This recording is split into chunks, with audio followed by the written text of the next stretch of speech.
"You're nothing but a leech." That's what he said. Just like that. Not a whisper, not a slip, but a full sentence delivered loud enough that the fork froze halfway to my mouth. I remember the time. 7:46 p.m. The living room clock ticked so slowly that it almost mocked me. The turkey was cold by then and the candles had burned down low, wax dripping unevenly onto the tablecloth I'd ironed that afternoon. His words cut sharper than the knife that lay between us. "Don't miss this one. From the very first line, you'll feel the sting of betrayal and the chill of revenge. Stay with me until the end, you won't believe how it unfolds." Me. I didn't flinch. My face stayed calm, maybe too calm. He thought I was weak. What he didn't know was that my silence was never weakness. It was storage. I was storing every word, every insult, every little slip he'd ever made. And someday I knew that storage would pay off. He leaned back in his chair, chewing slowly, eyes narrowed like he was proud of himself. "You hear me? You drain everything from this house. Food, money, time. After November's bills, you're gone. Gone." The room went quiet except for the steady tick of the clock.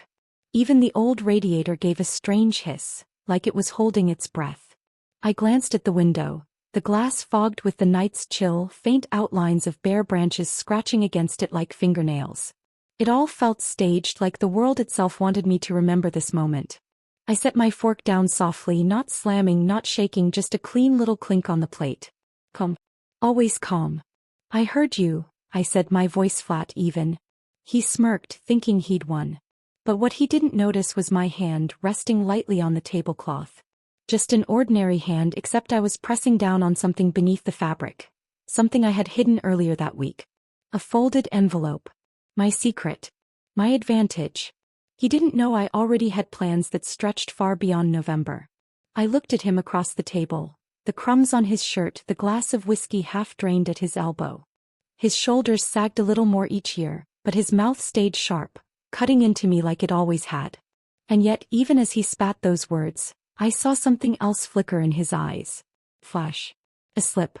A kind of nervousness he tried to bury under arrogance. That was when I knew. He wasn't as untouchable as he thought. I reached for the cranberry sauce as though nothing had happened. My hands were steady, but inside my chest the air pressed heavy. Not sadness. No, I had long since passed sadness. It was something else.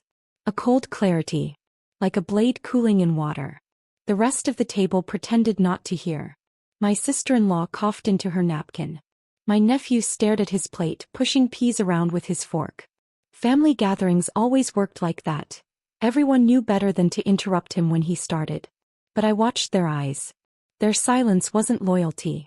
It was fear. And fear, I thought, was another weakness I could use. I excused myself with a polite smile and carried a plate back into the kitchen. The light in there was harsher, buzzing faintly overhead. The smell of dish soap mixed with gravy. I rinsed the plate, scrubbing harder than needed, while behind me their laughter started up again, forced and brittle. But over the running water I caught something, his voice lower now, muttering. I tilted my head, listening. He wasn't just mocking me, he was bragging. Bragging about bills he hadn't paid, debts he kept hidden, things no one at that table knew.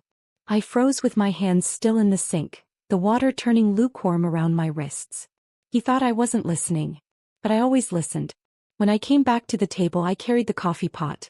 "Anyone need a refill?" I asked, sweet as sugar. My smile was small, practiced. He waved me off. "Don't bother. You'll be gone soon enough." The way he said it, so certain, so final, it almost sounded like a promise. But promises cut both ways. I poured coffee into my own cup instead and sat down slowly. The steam rose in little swirls, carrying the bitter scent. I blew across the surface, watching it ripple. Then casually I said, "Funny thing about bills. They're not always what they look like." He frowned, just a flicker, but I saw it. That was my secret, I saw everything. The unopened envelopes shoved into the drawer. The late notices tucked under magazines. The way his hands shook just slightly whenever the phone rang after dinner. He thought I didn't notice. But I always noticed.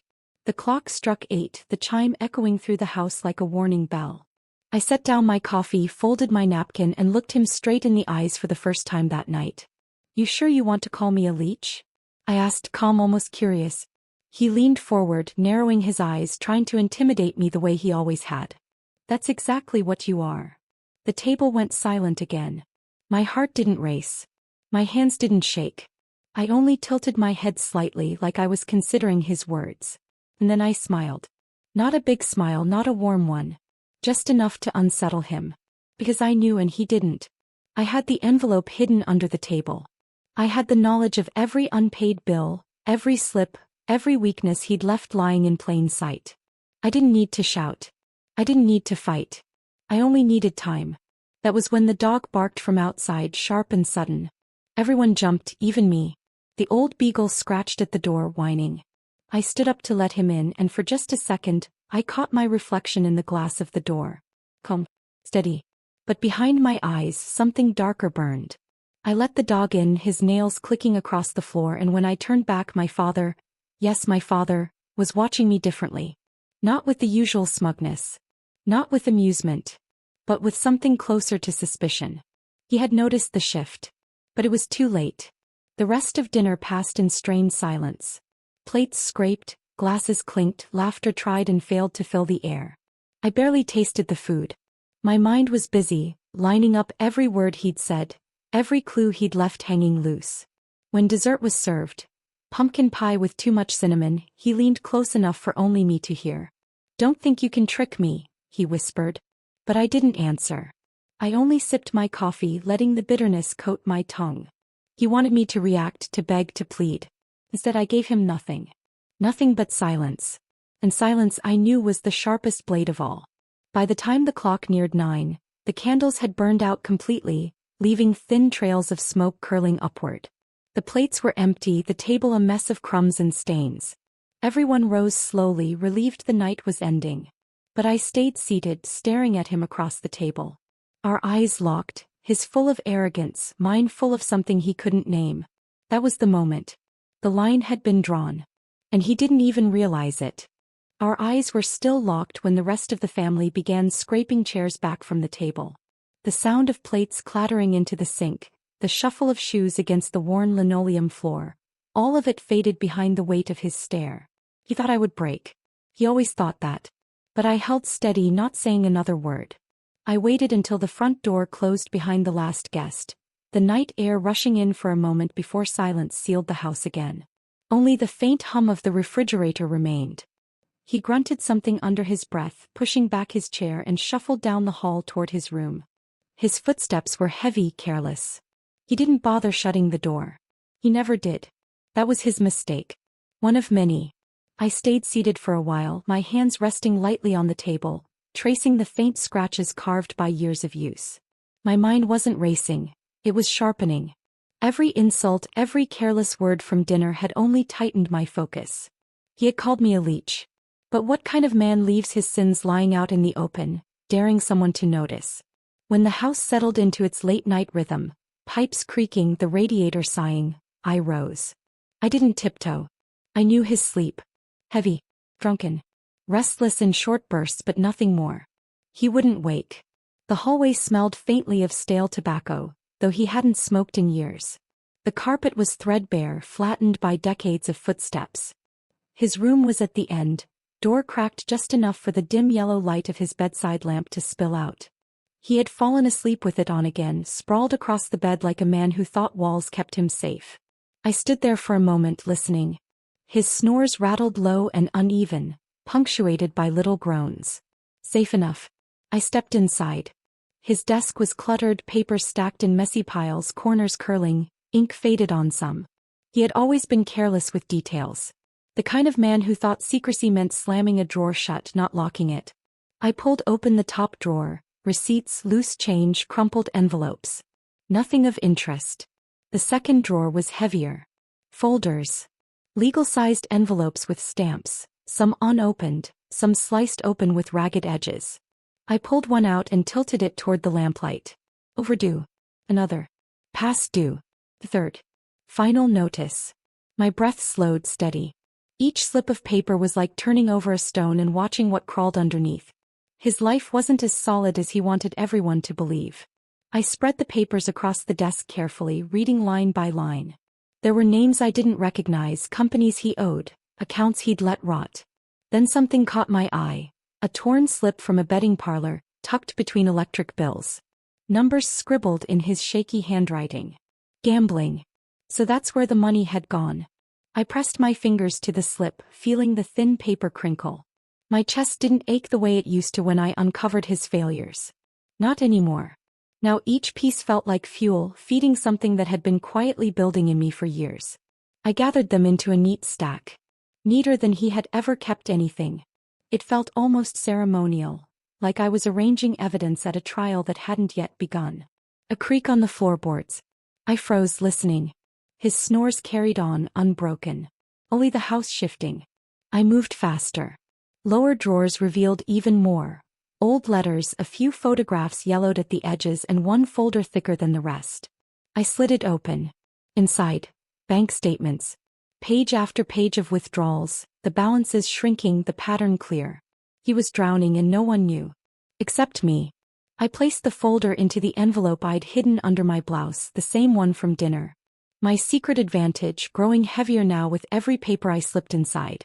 On the shelf above the desk sat a small metal box, dented on one corner. I pulled it down, the weight surprising me. The key was taped to the underside of the drawer. He'd never been clever about hiding things. Inside, more slips. IOUs.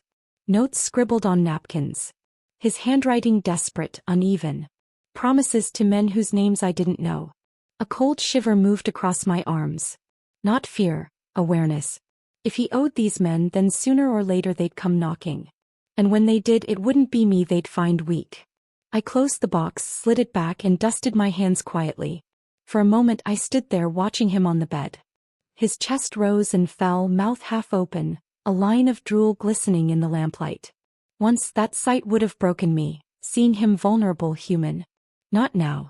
Not after what he said. You're nothing but a leech. The words replayed in my mind, but softer this time, less cutting. Because now I held proof that it wasn't me clinging to him. It was him clinging to lies, to debts, to a life already rotting from the inside out. I slipped out of the room, envelope pressed tight against me. The hallway felt different now, lighter, like I was carrying not just his secrets but a weapon. Back in the kitchen, I spread the papers on the counter under the harsh light. My hands moved quickly, sorting, organizing. Every bill, every slip had a place. I thought of my years managing small things. Grocery lists, receipts, household chores. He mocked me for that, called it petty. But now, that same patience, that same eye for detail was what gave me control. The envelope grew thick. Almost too thick to close.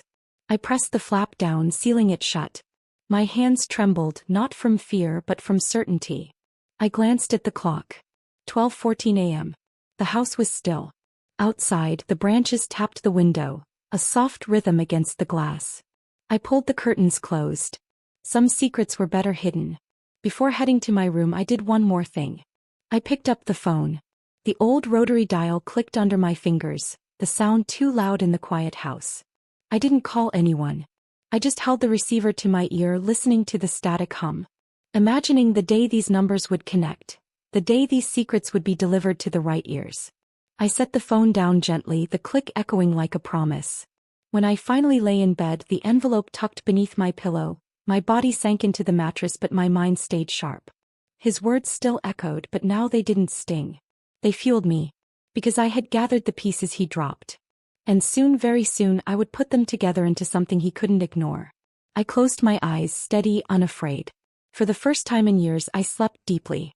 And in the silence of the house, he snored on, never realizing the shift had already begun. I slept deeply that night, but not dreamlessly. The heaviness in my body wasn't exhaustion. It was certainty. The envelope stayed under my pillow, pressing against my cheek when I shifted, reminding me with every movement that I wasn't powerless anymore. By the time morning light filtered through the curtains, I felt different. Lighter. I rose quietly, folded the envelope into my sweater pocket and made my way to the kitchen. The smell of coffee grounds filled the air, bitter and sharp.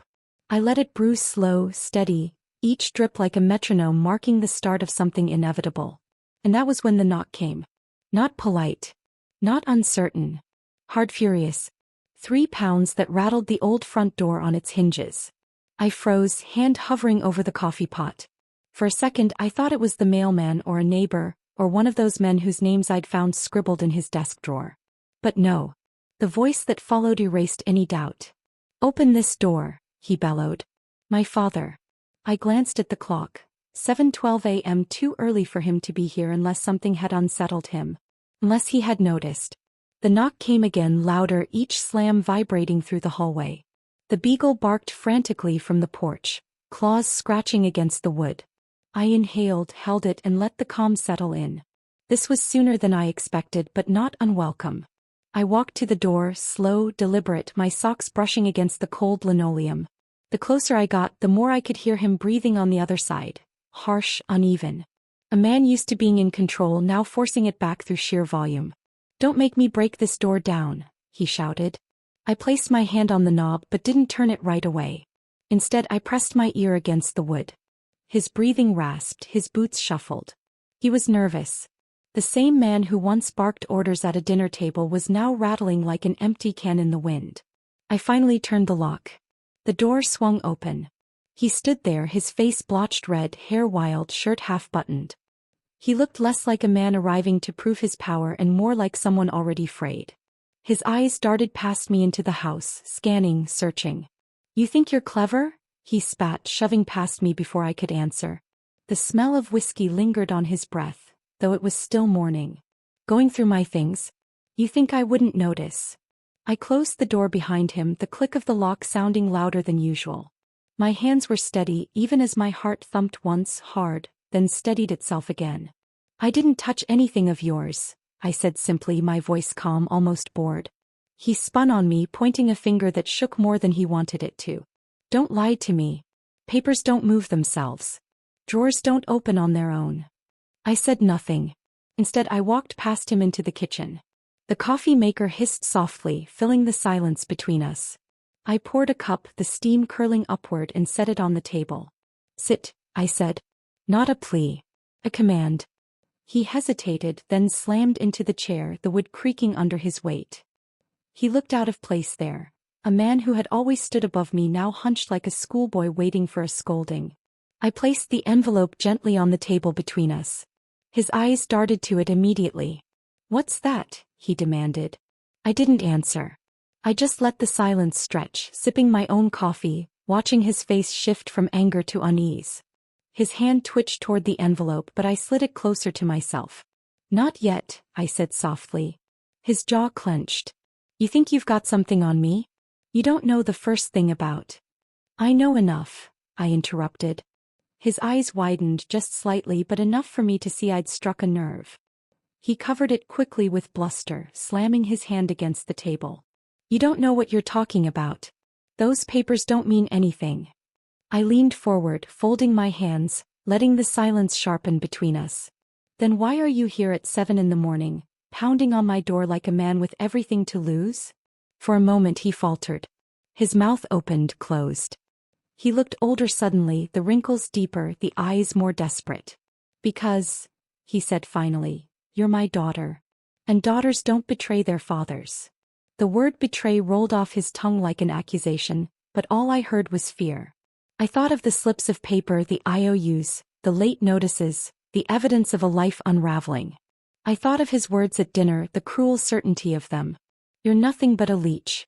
And then I thought of the years before. The slammed doors, the insults, the silence that always followed. I met his gaze steadily. "I didn't betray you. You betrayed yourself. I just picked up what you dropped." His face contorted, red blotches spreading across his cheeks. He lunged for the envelope. I pulled it back slowly, not hurried, making the movement deliberate. His hand hovered in midair, then fell uselessly to the table. "You wouldn't dare," he muttered, voice low, almost pleading now. I tilted my head. "Wouldn't I?" He leaned back, running a hand over his face. His breathing was heavier now, ragged.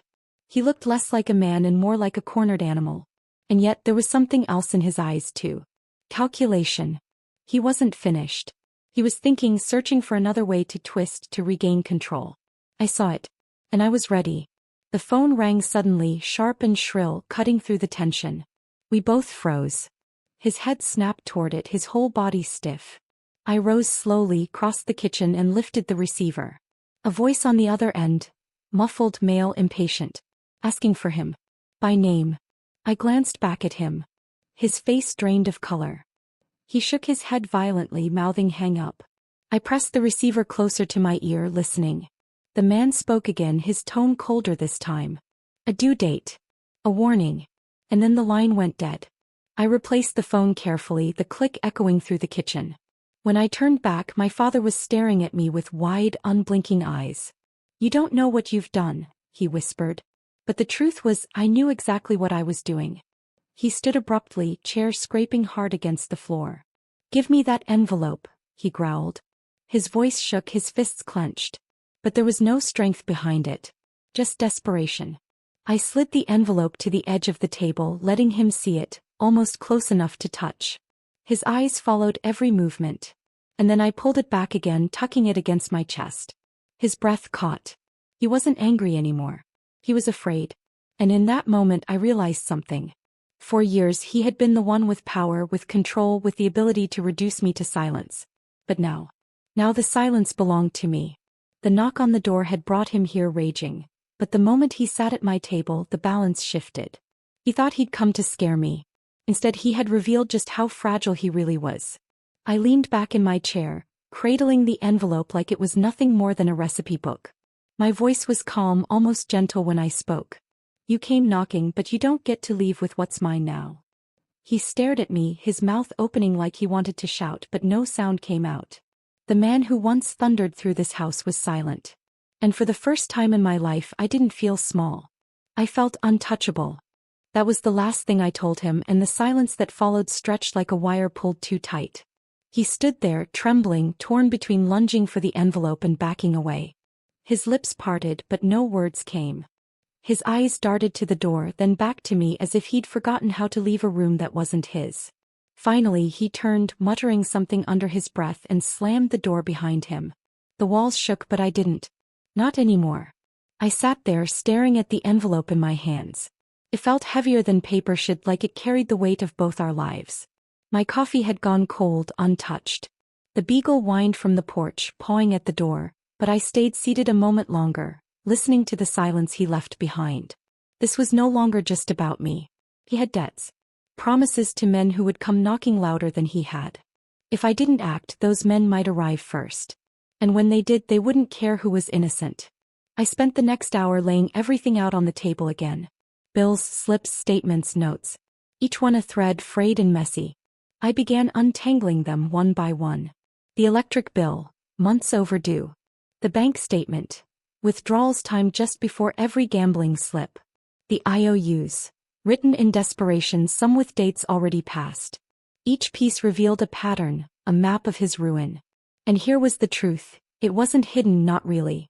It was scattered, careless, like breadcrumbs dropped by a man too arrogant to think anyone would follow. He thought no one noticed. But I noticed. Always. By late morning I had a neat stack of evidence. I clipped it together, slid it back into the envelope and set it aside. My heart was steady, but my hands tingled with energy. I wasn't afraid. I wasn't even angry. I was resolved. Still something nagged at me. The phone call. The voice. That man knew his name. Knew how to find him. And if he came back pounding on my door with them behind him, would I be ready? I decided I wouldn't wait to find out. I pulled out the old phone book from the drawer near the sink, its cover frayed, pages yellowed.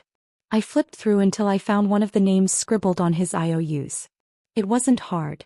People like him never covered their tracks. My fingers hovered over the rotary dial. I thought of calling, of hearing their voices myself. But I stopped. Not yet. Not without a plan. Instead, I wrote the numbers down on a pad, one after another. A list of names, each one tied to his debts. Each one another loose thread waiting for me to tug. That afternoon I walked to the library. The autumn air was sharp, leaves crunching under my shoes, the sky a pale gray. I carried the envelope in my bag, close to me, the weight a constant reminder. Inside the library, the smell of old paper wrapped around me. I sat at a corner desk and spread the notes where no one would see too closely. Piece by piece I cross-checked what I had. Addresses in the phone book, names in the newspaper archives. Some of them had records. Arrests, small-time hustles, petty crimes. The kind of men who wouldn't knock politely if they came looking. The more I read, the clearer it became. His debts weren't just numbers on paper. They were chains tied to dangerous hands. On my way home I stopped by the post office. I bought a pack of envelopes, plain manila, sturdy. The clerk didn't ask questions. I walked out with them tucked under my arm, the chill wind biting my cheeks. Back at the kitchen table, I began sorting copies. Each manila envelope got its own set of papers. A late bill here, a betting slip there, a bank statement. Enough to raise questions, not enough to show my full hand. I wasn't just collecting anymore. I was preparing. That night, I made myself a simple dinner, soup and toast, and ate by the window, the house quiet except for the creak of settling wood. I thought of him wherever he was, pacing, drinking, trying to figure out how much I knew. He probably told himself I wouldn't dare. That I was still the quiet daughter who absorbed his words and carried them like stones in her pockets. But the truth was, I'd been learning all along. Watching. Cataloging. And now I was finally using what he had dropped carelessly in front of me. I went to bed early, the manila envelopes stacked neatly on the chair beside me. I didn't need to look at them again. I knew every word inside. The next morning the knock came again. Softer this time. Hesitant. I opened the door to find him standing there, not angry but pale, tired. His voice cracked when he spoke. "We need to talk." I let him in, but I didn't move the envelopes from the table. He saw them the moment he walked in. His eyes flicked to them and stayed there as if the paper itself had the power to choke him. "You don't understand," he began, sinking into the chair. His hands shook as he tried to light a cigarette, failing twice before giving up. "Those men, they don't forgive." I sat opposite him, folding my hands neatly. "Then maybe you should have thought of that before." He leaned forward, his voice urgent now. "You can't show those to anyone. You'll put us both in danger." I tilted my head. "Us." His mouth opened, then closed. He hadn't meant to say that. His fear slipped through before he could cage it. For once, the truth was there, raw and unfiltered. I let the silence stretch, the clock ticking loudly on the wall. He shifted in his chair, sweat beading on his forehead. Finally, I said, "These papers aren't yours anymore. They're mine. And I'll decide where they go." His eyes flashed with something I hadn't seen before. Not anger, not even fear. Surrender. After he left, I sat there for a long time, staring at the envelopes. My hands trembled slightly now, not from doubt but from the sheer weight of what I was holding. These weren't just his secrets anymore. They were tools. Weapons. And I was learning how to use them. The phone rang again that evening. The same voice. Shorter this time. Sharper. Demanding. I said nothing, only listened. When I hung up, I wrote down the date and time. Another thread to pull. I knew then that it was no longer a question of if everything would unravel. It was a question of how. And I intended to decide that. I walked back to my room, carrying the stack of envelopes like a treasure chest. I laid them out on the bed, smoothing each one flat. One by one I would pull these threads. And when I was finished, there would be nothing left of the life he thought he controlled. For the first time I smiled. Not wide. Not cruel. Just certain. Because the unraveling had already begun. I gathered the envelopes from the bed, stacking them neatly, tapping the edges so they lined up perfectly. Then I slipped them back into my bag, zipped it closed and set it on the chair. I lay back on the bed for a moment, staring at the ceiling, listening to the faint hum of the radiator and the ticking of the old clock down the hall. My body felt steady, anchored by the quiet certainty of what was coming. I had all the threads in my hands. Now it was time to pull them tight. The next morning was cold, the kind of chill that settled in your bones before you even opened the door. I dressed slowly, carefully, in a sweater and coat, slipping the bag over my shoulder. As I locked the door behind me, the beagle whined, sensing something different. I crouched to scratch behind his ears, whispering, "I'll be back." But even as I said it, I knew the version of me that returned would not be the same. The post office opened at 9. I was there waiting, the manila envelopes stacked neatly in my bag. I stood at the counter, sliding each one into the outgoing mail slot one by one. My fingers lingered on the last envelope for just a second before I let it go. The flap of the slot closed with a dull thud, and with it I knew his world had started collapsing. The first thread snapped 2 days later. I was sipping tea at the kitchen table when the phone rang. I let it ring twice before lifting the receiver. His voice came through, ragged, frantic. "What did you do?" I didn't answer right away. I could hear the noise behind him. Men shouting, doors slamming, the chaos of a life crumbling in real time. "You've ruined me," he shouted. "No," I said softly. You ruined yourself. I just let the truth out. The line went dead. The second thread came a week later. His old business partner stopped me outside the grocery store. A tall man with tired eyes, he adjusted his cap and muttered, "He's finished. No one will touch him now." He shook his head and walked away without waiting for me to respond. I stood there in the parking lot, the wind biting my face, a loaf of bread tucked under my arm, and for the first time in years I felt taller. The third thread snapped late one evening. There was a knock at my door, softer than his, hesitant. I opened it to find one of the men whose names had been scrawled on the IOUs. His coat smelled of smoke, his hands rough. "You're his daughter?" he asked. "Yes." He looked at me for a long moment, then nodded slowly. "You're smarter than him. Keep it that way." And just like that he turned and left. No threats. No demands. Just acknowledgement. It was enough. By the time the fourth thread broke, he was no longer the man I'd grown up fearing. I saw him one afternoon sitting on the porch of the house he once ruled like a kingdom. His shoulders slumped, his hair uncombed, his hands shaking as he lit a cigarette that crumbled before it burned. Piles of unopened mail sat at his feet, bills and letters no longer worth answering. He looked up when he saw me. For a moment his eyes brightened, like he thought I might still come back, still fix what he had broken. But then he saw the calm on my face, the steadiness in my step, and the hope drained from him. "You did this," he rasped, his voice hollow. I stopped at the edge of the yard, hands in my coat pockets. "No," I said quietly. "You handed me every piece. I just put them together."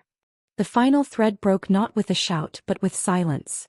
Weeks later I walked past his house again. The porch was empty. The curtains drawn. A neighbor whispered that he'd left town, chased by debts he couldn't outrun. No one knew where he'd gone. Some said he was living in a cheap motel. Others said he'd disappeared altogether. I didn't need confirmation.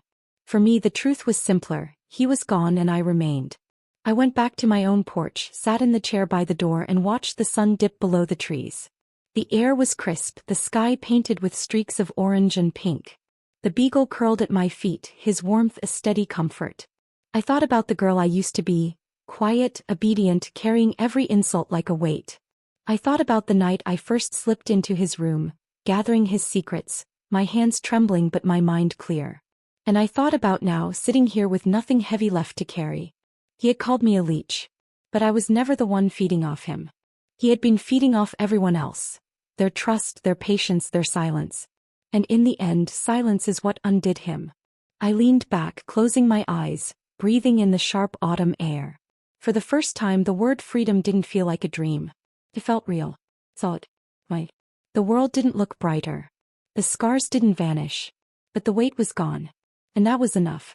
As the last of the sunlight slipped away, I opened my eyes and looked back one final time. Not at him, he was already gone wherever he had run.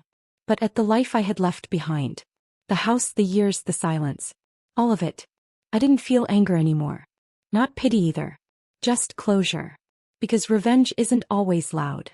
Sometimes it's quiet, steady, patient.